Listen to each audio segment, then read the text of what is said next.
Unit 5, Section D, we'll be talking about power reducing and half-angle formulas.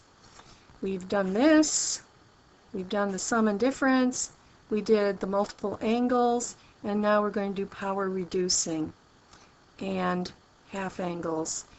When we finish up in the next, the sections following this, we'll be working with trig equations. I think we may even get into a little bit of that today.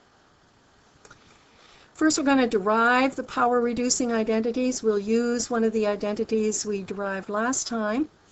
Well, actually we didn't derive it, did we? But anyway, we'll use one of the double angle identities to get to the power reducing identities, and they are all related. One of the things that you notice, of course, is that we're talking about sine squared, cosine squared, and tangent squared. So let's see, how do we go from a trig function which is squared to a trig function which is not squared? Well, you'll notice one of the things that happens is we go from a single theta to a double theta. But now the power is 1. How do we do that? First step, what have we done here? All we did to get there is say plus 2 sine squared, sine squared theta plus 2 sine squared theta. It seems like we are in just that single step pretty much there. You can see where we're headed now, can't you? We are wanting to go from something squared to something which is not. So we're going to isolate this term from the rest. So what am I going to do? I'm going to subtract cosine 2 theta from each side. So now I've got 1 minus cosine 2 theta, and I want to have sine squared all by itself. So what would I do next? That's right. Divide by 2. All right. So we just derived in, let's see, 1, 2, 3 steps the first power reducing identity. We could derive the rest, but I think you get the idea. We're going to use a power reducing identity to find the exact value of cosecant squared of 105. Oh my goodness. My goodness. That seems like such a terrible value. Well, it's not really, is it? Because what are we going, this would be theta equal to 105. And we are going to be using 2 theta to find the value, aren't we? 2 theta will be equal to 210. Let's see where that is on our unit circle. 180. Here's another 30. There it is.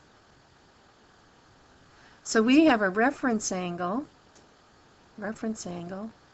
of 30 degrees. And for, I should say my 2 theta reference angle, right? My 2 theta reference angle is 30 degrees, putting us into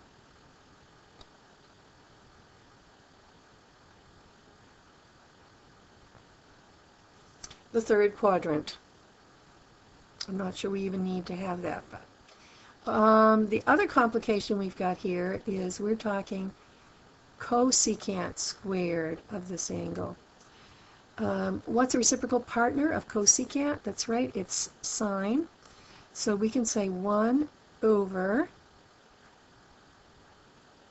sine squared theta will be equal to the reciprocal of this, 2 over 1 minus cosine 2 theta. In this case, that will be the cosecant squared of 105 degrees will be equal to 2 over 1 minus the cosine of, well, not exactly 30 degrees. I could say the cosine of 30 degrees. I'm not going to use my calculator, so I better be really careful here. 1 minus the cosine of 210 degrees.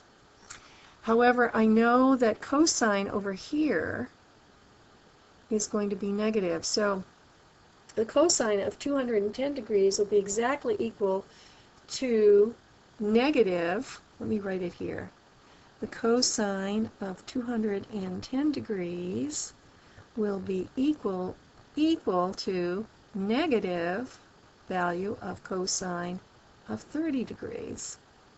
Now the reason I'm doing that is hoping that that makes it a little easier when we're working without the calculator. So what is the cosine of 30 degrees? Remember, this is our 30, 60, 90 triangle, which is 1, 2 for the hypotenuse, and the square root of 3 for my long side. So the cosine of 210 is going to be negative the square root of 3 over 2.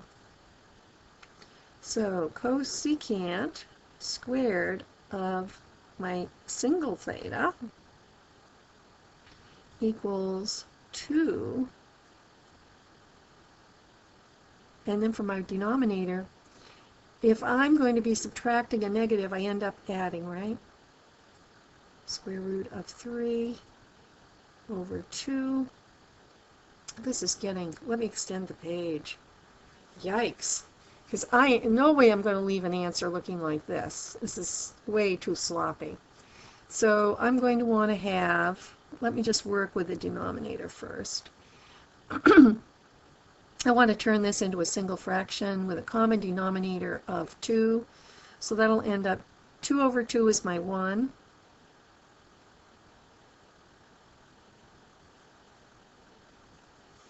All right, now I'm going to do stay, change, flip to change from dividing by this fraction to multiplying by it. So I stay the same with my numerator. And then instead of dividing by this, I'm going to multiply by this. And I have to flip it. 2 over 2 plus the square root of 3. Remember, this is over 1. And I end up with 4 over 2 plus the square root of 3. I could take that further, but let's halt right there, and we'll go back and see if when I did this a year ago, I followed the same path. Yeah, I got to 4 over 2 plus the square root of 3. Now, how would I get rid of how would I rationalize this denominator and get rid of the square root of 3? All right, I'm going to change pen colors. I'm getting tired of that one. So I've got 4 over 2 plus square root of 3. Please, I hope you remember from your studies of algebra that the only way to deal with a binomial in your denominator that's got a radical in it is to use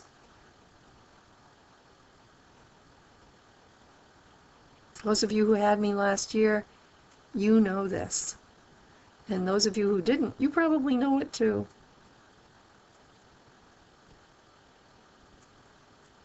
It's just that I did this a lot last year with my Algebra 2 students. So in my numerator, I now have 4 times 2 minus the square root of 3. And in my denominator, I have conjugates. When we multiply them together, give us a difference of squares. So I get 4, and then square root of 3 times negative square root of 3 is a negative 3. So you can see this becomes 1. That's how we get here. So you're going to use a lot of algebra in solving some of these problems.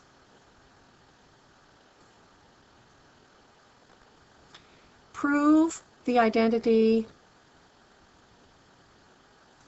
the fourth power of cosine theta minus the fourth power of sine theta equals the cosine of 2 theta. Whew.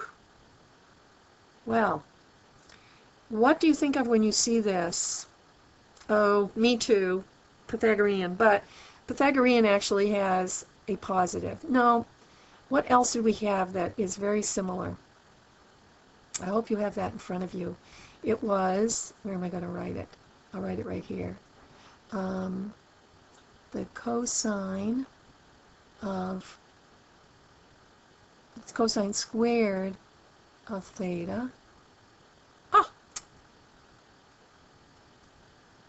Minus the sine squared of theta would equal cosine 2 theta.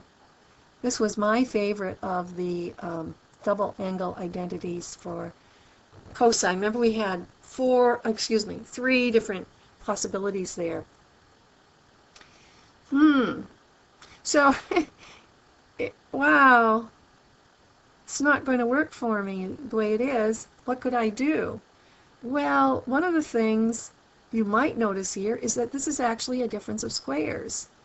This is cosine squared theta squared, right? That's the same as cosine theta to the 4th power minus sine squared theta to the 2nd power. So we have a difference of squares.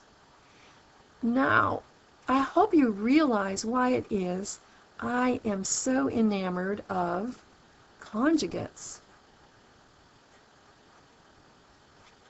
Because we can use them here, can't we? This can be factored. Whenever you have a difference of squares, you can factor it using conjugates. Oh, I'm showing the whole thing at once. I didn't actually mean to do that. So here is the positive conjugate, and here is the negative. What do we know about this conjugate partner here? Yes. So our thinking about the Pythagorean identity way back here actually comes into play. We recognize that you've got to have cosine squared plus sine squared, and when you do, it becomes 1. And this one, I love this. This is the very identity that we learned in a previous lesson. So there it is, proven. Okay. Let's try this one. Rewrite cosine x to the 4th power in terms of trig functions with no power greater than 1. Well, in this case, I think we're going to have to use power reducing, don't you?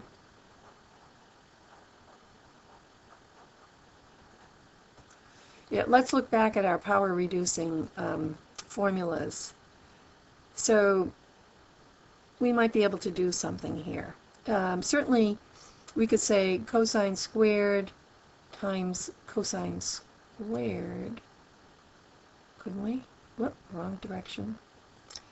I could say cosine squared x times cosine squared x. And my only restriction here is that I have to get rid of the higher powers. I can have multiple terms, but they all have to be to the first power, which should be simple enough, right? Because I know what cosine squared x is equal to. We'll just look at it. Okay, so this is the same as this, yeah. And if I square its equivalent with using my power reducing identity, I will have to FOIL this, which will give me from my first, right there, for my outside plus my inside. Each one of those is 1, it's positive, cosine 2x. So I have outside plus inside gives me this one, and then I do my last one. And of course I square the denominator as well. So you're pretty much here already. Oh no, you're not, because well, look what we've got.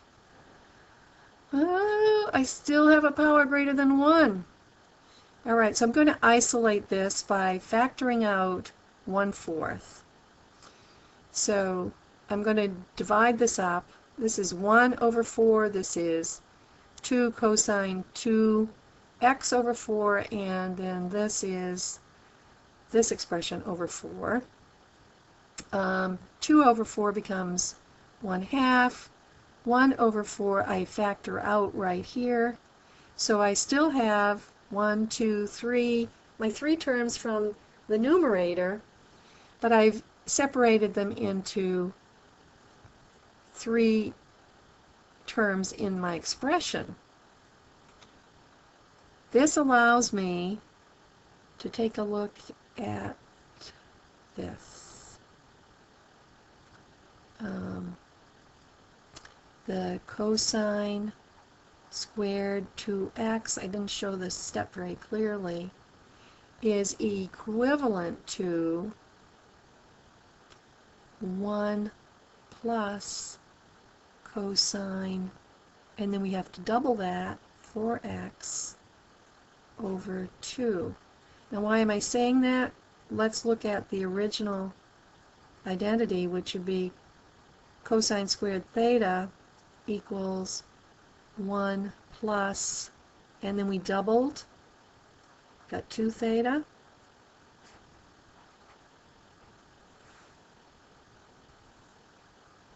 So my 2 theta here is double this, and my 4x here is double that. So that's where I got this expression right here, using this identity with 2x. Now, it's a really messy answer. And I tell you, it isn't all that satisfying to get an answer like that, but that's a correct answer. Half angle identities. We can use the power reducing identities to get some special ones so that you can find trig ratios, here's a big word, without a calculator. Okay, so be prepared to do these without a calculator. I'll give myself just a little more room to work here. It'll help us. So can we show that sine squared of this angle is equal to this? Well, let's think about it. we're going to be wanting cosine. We want 2 theta, right? This is theta. We want 2 theta. So we will have 2 pi over 8 will be the angle we'll be working with. Oh, we know what that is. Pi over 4. And indeed, that is on our unit circle, right? Pi over 4 is right here. And it's 1, 1. With the unit circle, this is 1, so this becomes square root of 2, 1 over square root of 2.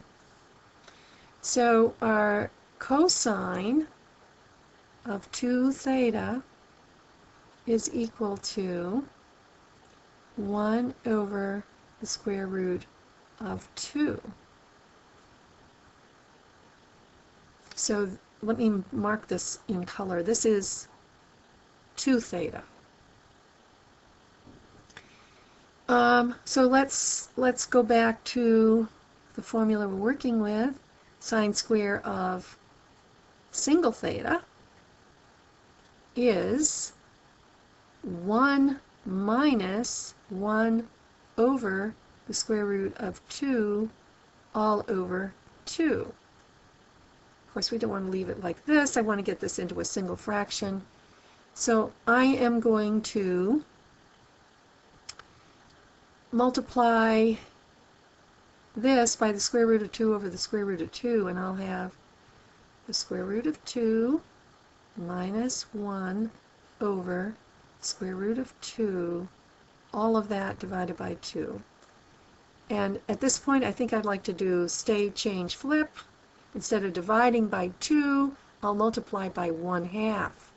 And then I'll have the square root of 2 minus 1 over square root of 2, all multiplied by 1/2.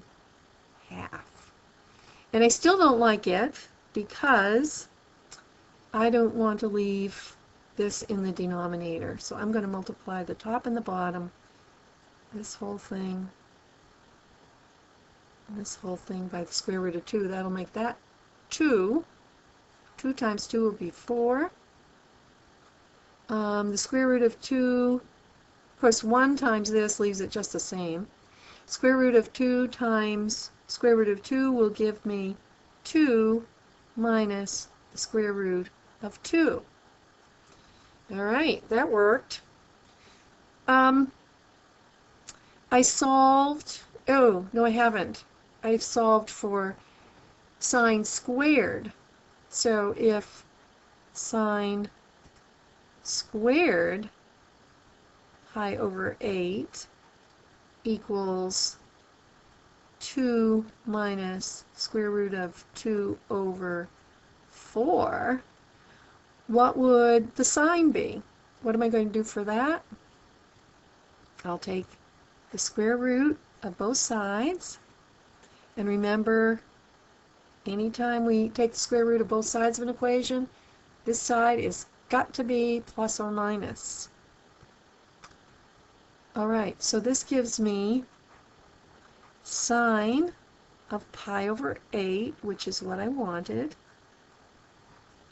equals square root of 2 minus square root of 2, so that would be a positive in my numerator, over, oh wait a second, the square root of 4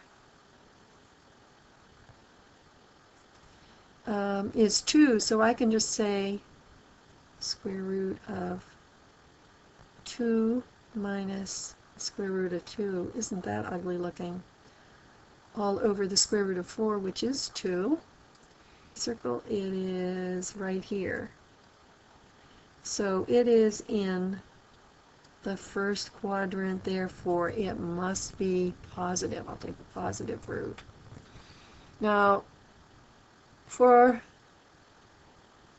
learning purposes, let's try this now with a different angle and see what happens.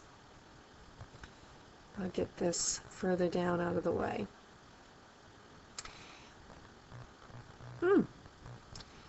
Use the power reducing formula to show this. All right, I'll do that.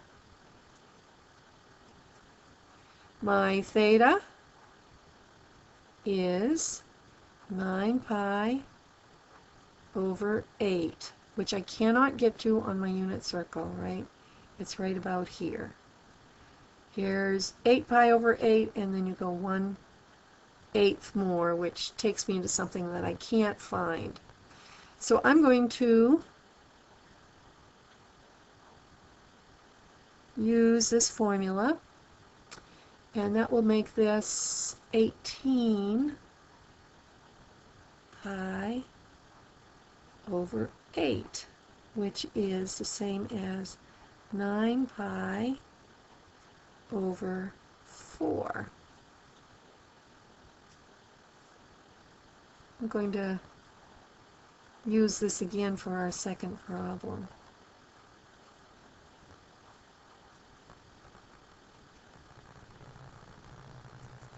Okay, so I'm going to use, my green is going to be 2 pi now for this second problem. 9 pi over 4. Okay, positive. There's 4 pi over 4. Now go around to 360. I've got 8 pi over 4. So here is where I would land, and my 2 theta reference angle is going to be equal to pi over 4. And the cosine of pi over 4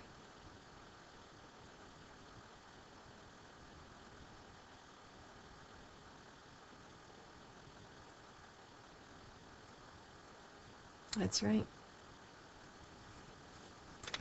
I hope you're answering these. Even though I can't hear you, you go ahead and respond as if I could. I think it will help your learning. Okay, so this is my, I better write it here. This is my cosine of 2 pi, right? So let me put it in the formula. So sine squared of, I should have said 2 theta. What is the matter with me? Sine squared of 1 theta is equal to 1 minus the cosine of 2 theta, which is 1 over square root of 2, and all of that is over 2. Well, we've been here before. This is exactly what we had before. So I know where we're ending up. We're ending up with, well, the answer is given to us here anyway, but I just like to show how we get there, which is what I ask you to do all the time, so we better practice it in these lessons, right? So now I'm going to take the square root of both sides, so I'll have sine of 9 pi over 8 is equal to plus or minus, I have to figure that out in just a minute, 2 minus square root of 2 all over the square root of 4, which is 2. So what would the sine of 9 pi over 8 be? Well, let's look on our unit circle. Here's 4 pi over 8, 8 pi over 8, 9 pi over 8 takes us to right here, which is in the third quadrant. What is the sine of the sine of sine? Oh, the language is terrible, isn't it? It's very confusing. So what is my sine of sine in the third quadrant? Yeah, it's negative. So that's my answer right there.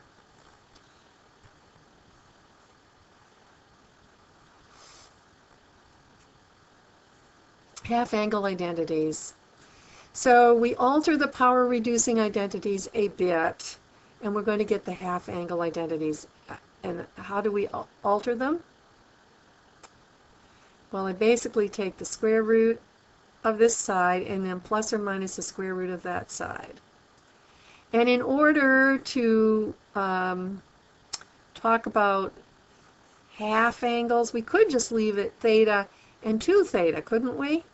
But oh no, we're going to say theta divided by 2 minus cosine theta. I don't know, that doesn't actually make it any easier. I would just as soon it said sine theta equals plus or minus the square root of 1 minus cosine 2 theta all over 2. Now please notice that this denominator, I'll try to make it really evident, this denominator is also under the radical. So these two expressions here are exactly the same, but when you see the half angle identity written, it's usually written like this, as 1/2 of theta. And of course, in this one, it's still half of what we've got over here. So don't get confused by that. The thing that we have to be careful of now is which sign do we use. So you're always going to have to check what quadrant half theta lies in. Okay? With these two versions of the half angle of tangent, we don't run into any ambiguity. And the reason we don't is because we're not taking the square root here. In half angles, it's tangent which has the 3 variations. And you can see why you might have to use this one. If all you knew was cosine of full theta, then you would have to use this. These two both require you to know both sine and cosine. Use a half angle formula to find the exact value of this. Okay? So if theta over 2 is 5 pi 12, then theta is 5 pi divided by 6. True? Multiply both of these by 2, and this is what I get. So, no calculator now. I am going to figure out what this is. Well, here's 1, 6, 2, 6, 3, 4, 5, 6. I'm right here on my unit circle. I have a reference angle, remember that's the acute angle, of pi over 6. And what am I looking for? I'm looking for the cosine of this. So that's my x value, or if you want to look at it in terms of the triangle, we've got 1, 2 for the hypotenuse, square root of 3. My cosine is going to be square root of 3 over 2. So cosine of theta equals, now this is for the reference angle,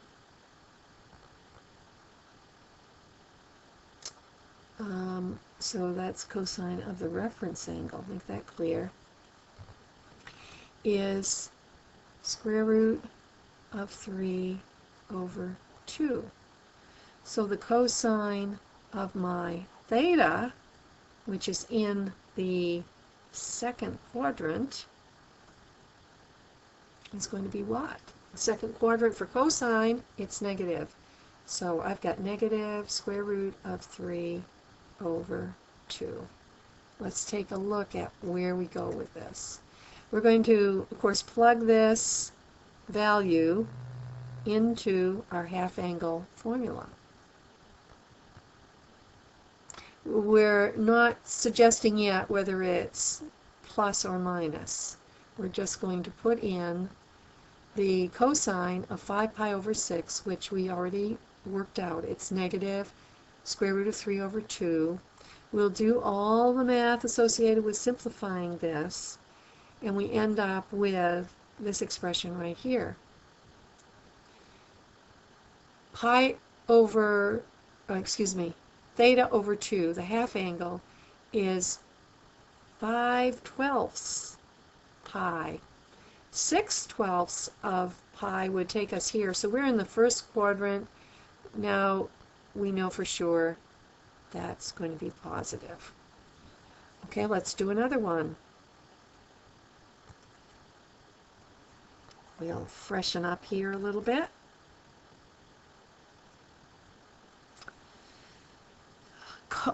Cosine of negative. Okay, so we're going in this direction.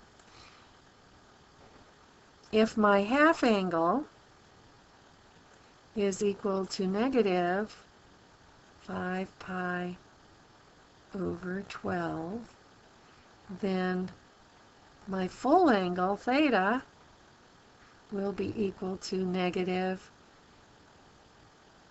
10 pi over 12, or 5 pi over 6. So in this case, I'm going this way. My reference angle for theta is still pi over 6. My cosine of theta in this case, since I'm in the third quadrant with negative 5 pi over 6, is going to be negative square root of 3 over 2. Now, of course, we're getting to the same value as we had before. And now we're going to plug that in to here. It's looking like our calculations are going to be simple for us. So our calculations look exactly the same because the cosine of negative 5 pi over 6 and the cosine of positive 5 pi over 6 turn out to be exactly the same. All right, so the big question is it going to be positive or negative? Well, because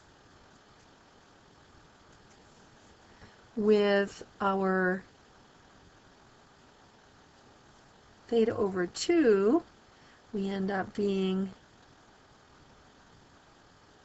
in this quadrant, the fourth quadrant.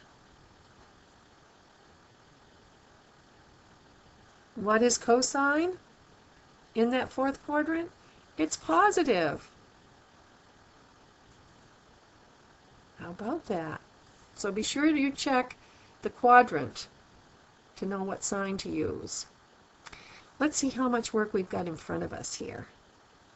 I've got this example we're going to go through from your workbook, and then a couple more examples. And I'm running a little short on time, so, or from your perspective, maybe a little long on time. So maybe we will kind of buzz through these quickly. Find the exact values of the following using the half angle formulas. So my theta over 2 is 15 degrees. That means my theta is 30 degrees. Let's grab the half angle formula that we want. We're going to use the sine, which is 1 minus cosine theta divided by 2.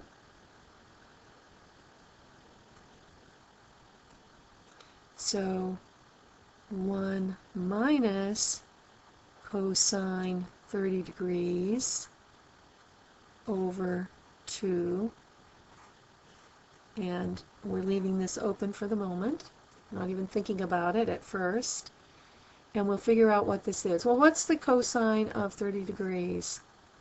My goodness, we've been looking at that all along, haven't we? Because 30 degrees and this reference angle are exactly the same. It's pi over 3 divided by 2. So we do all those formulas, and then we look at it and figure out which quadrant is it in. So we've actually done a lot that are similar to these. We haven't used the tangent one, but actually tangent is pretty simple, especially once you know sine and, if you know sine and cosine of the half angle, and by the time you finish this you do, then you can say this is equal to the sine of your half angle, 15 degrees, divided by the cosine of your half angle. So there's a little arithmetic to do here. I don't think you'll find it too hard. And if you do, I'll answer your questions in class. Here's the ratio. We're told that the angle that gives this ratio, sine ratio, is in quadrant 3. So we know we're in this quadrant for theta. All right. So we've got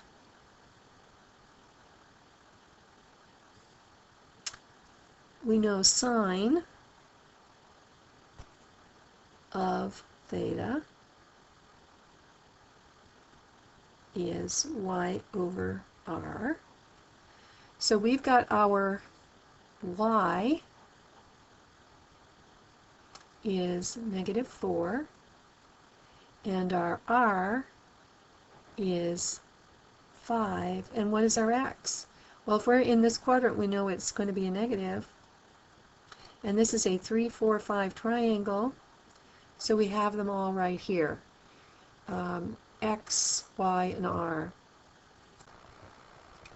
What I need to know to find this one is the cosine of A. This is the half angle, this is the full angle. So the cosine, I probably should be using different colors from up here. Oh well. Cosine of A is going to be -3 over 5. So what is this equal to? It's going to be, now I know that I've got something that looks like this for my A, right? That's my angle A. And my half angle is, well, if it only came to 180, my half angle would be here. But it's going more than that, so my half angle is in the second quadrant. So that helps me out with knowing what my sine needs to be. My sine is actually going to be positive, isn't it? Because sine is positive in the second quadrant. So it's going to be the square root of 1 minus a -3/5, so 1 plus 3/5, and all of that divided by 2. That would be the same as 8/5 times, instead of divided by 2, multiplied by 1/2, which is, these would cancel out, the square root of 4/5. That would be my answer. For cosine in this quadrant, I know it's going to be a negative value, right? And what's my half angle for cosine? 1 plus cosine alpha, or in this case, cosine A. 1 minus the cosine, and that's, wait a second, I'm sorry, 1 plus. 1 plus cosine A. So it's 1 plus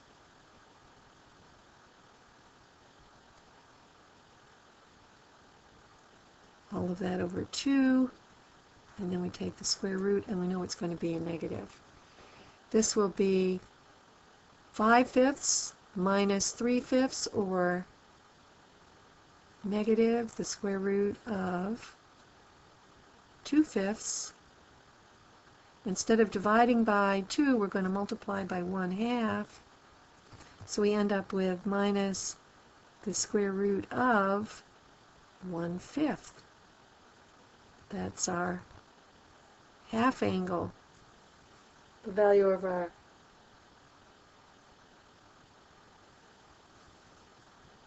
half angle cosine. And now finally the tangent, and if you already know the sine of this angle and the cosine of this angle, the very simplest thing you can do, you take the square root of 4/5 and you divide it by, I'm sorry, the sine. The very simplest thing you can do is take the sine of this angle and divide it by the cosine of this angle, which will end up, oh, isn't this one sweet? Will end up as a negative, right? We've got a negative and a positive. The square root of 4, which will be negative 2.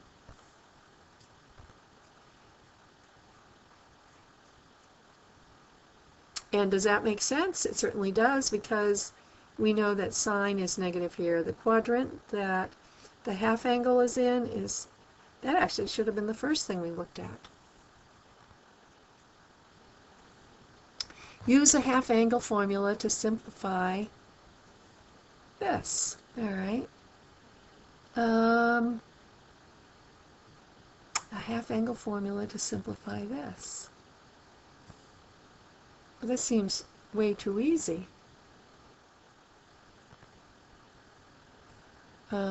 Here's the 1 minus, here's the 1 plus. We're looking at the 1 minus, so we're looking at, this is equal to the sine of 25 degrees, right? Let's look at our hint.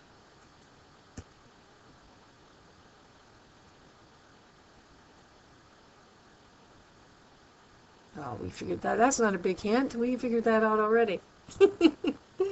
All right.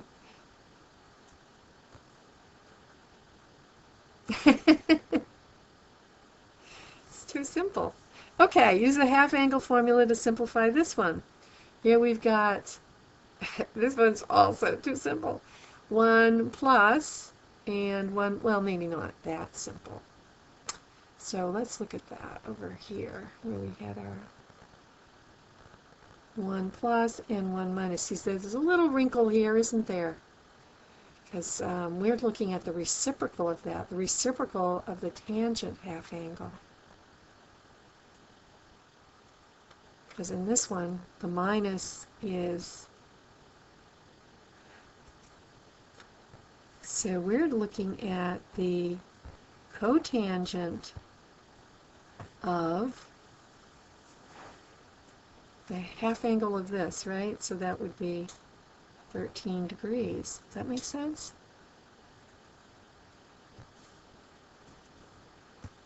Let's see what our hint was. Right. We already knew that. We looked. Well, we didn't have to go through all of this, did we? We could have gone this route. I don't know why I ever went that way before. Find the half angle trig functions if secant is -2 and theta. Okay, so let's start marking some of this in. Theta is less than 180 and greater than 90, so we're in the second quadrant with theta. And secant of theta is -2, which means that cosine of theta is -1/2. Well, that certainly fits. All right, so if cosine of theta is -1/2, we actually know what this is, don't we? What would that be? We think about just the reference angle here.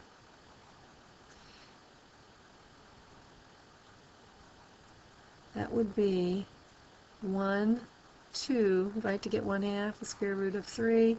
What angle does that occur for? 60 degrees, right? So we know we're talking about a reference angle. This would be, we're thinking about our reference angle here. Reference angle of 60 degrees, that would be 120, wouldn't it? Oh.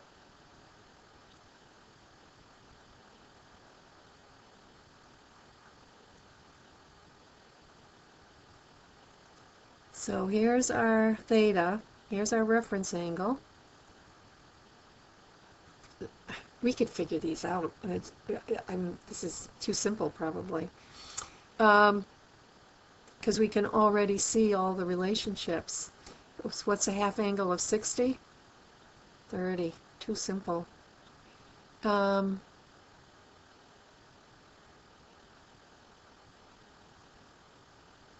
We know that we're in the first quadrant, right, for our half angle.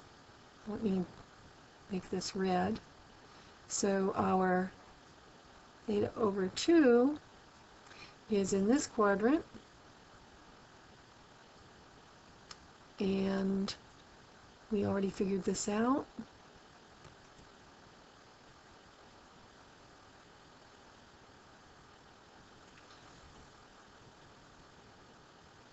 Those are our answers. This is your homework, which in this peculiar class you do once you get to school and in the classroom with your teacher, where I can help you out if you have any questions.